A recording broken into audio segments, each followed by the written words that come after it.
for a chill spot road trip. Today we're heading to Montego Bay, where we're going to meet up with the Global Director for Public Relations for the Sandals and ATL Group, Stephen Hector.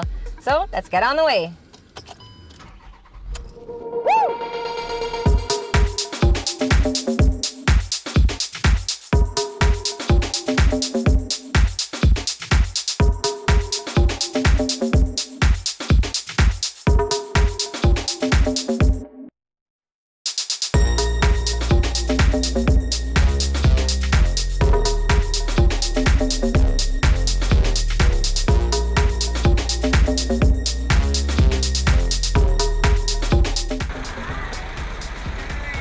How much are your bananas? $30. For one? Yeah. And is this jackfruit over here? Sure, it's very sweet. All right, I'll just take a banana. I'll try the jackfruit another day.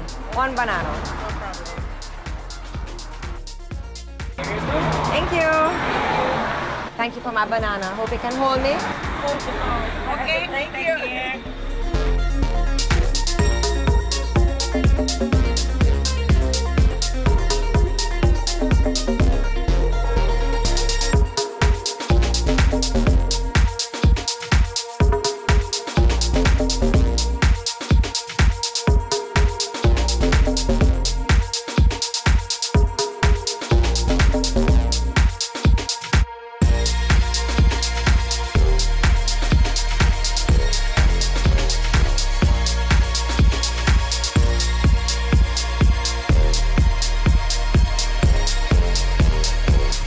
A nice easy drive from Kingston to Montego Bay. Let's head inside to the Seahorse Bar and Grill, where we're going to catch up with the Global Director of Public Relations for Sandals and the ATL Group, Stephen Hector. Come on inside.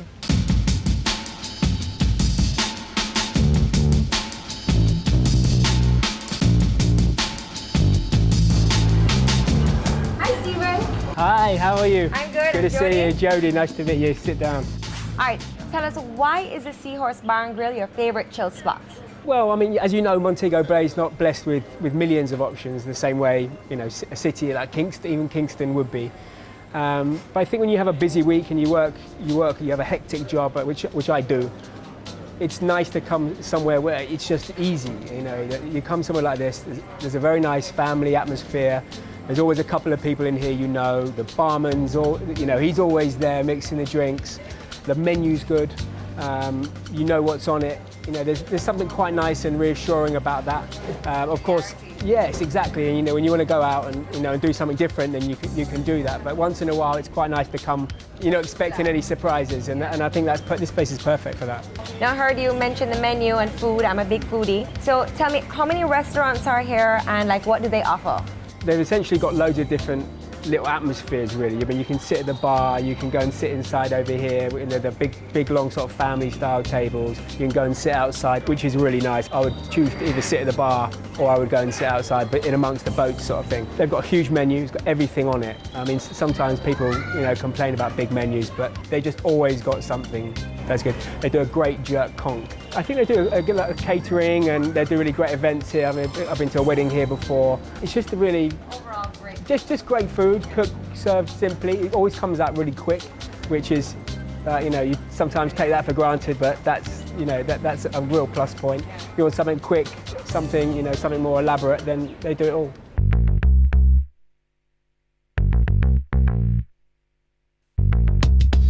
So there's also a yacht club attached to the Seahorse Bar and Grill, and I hear you have something really exciting planned for me today. Tell me, what are we gonna do? Well, since you guys have come from Kingston, and I know you don't get out and see the ocean air too much, I thought we'd get on a boat and do a bit of fishing. Will I get to eat what I catch? Of course, on the boat. You like sushi? Oh, yeah. Okay, there you go. Bring some soy and a knife. Lunch. Like I need a drink before all of that. Yeah, exactly, yeah. We'll get some sake now and we'll have to drink it later. Can we get a drink? Yeah. Let's go. And I'm not going to pretend drink either. No, that's not happening at all. Teddy, what's up, man? Good to see you. Jody, meet Teddy. Hi, Teddy. Teddy makes the best rum punch possibly in Jamaica. Okay. Should not be drunk if you have anything planned afterwards, especially operating heavy machinery, driving, or any of those things, but it tastes fantastic. I think I'll have a rum punch. I take a red stripe light, please. But wait, because hold on a second. I do have to operate heavy machinery and then drive, so.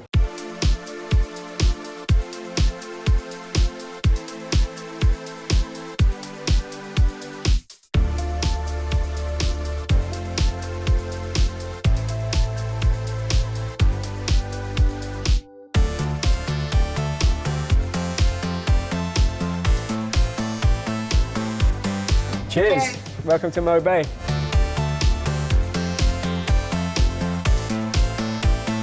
Tell me a little bit about what you studied in England, because I definitely hear an accent. You were born and raised and went to school in England, right? Yep. What yep. did you study? I studied media when I did my A levels. I went to college. Studied media, maths, and law. Really, because I didn't know what I wanted to be. So I wanted to either be a lawyer. Didn't happen. Either in the media in some capacity, and Right. maths because it was something I've always been, quite good at. So of course, after A levels, you filter out, what it is you like and what it is you're good at. And I then went on to university and studied advertising and marketing.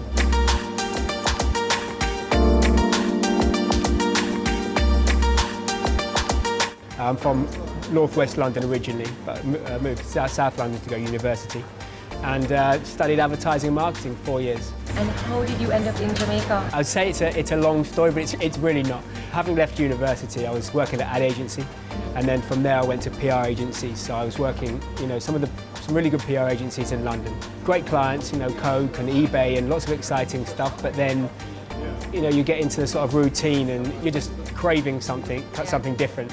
As luck would have it, one of my good friends was working for Sandals down in the Eastern Caribbean in St. Lucia, and he mentioned me to them, and they called me, had an interview, and like all things, it was going to be 6 months. Go out for 6 months. I've never been to the Caribbean before.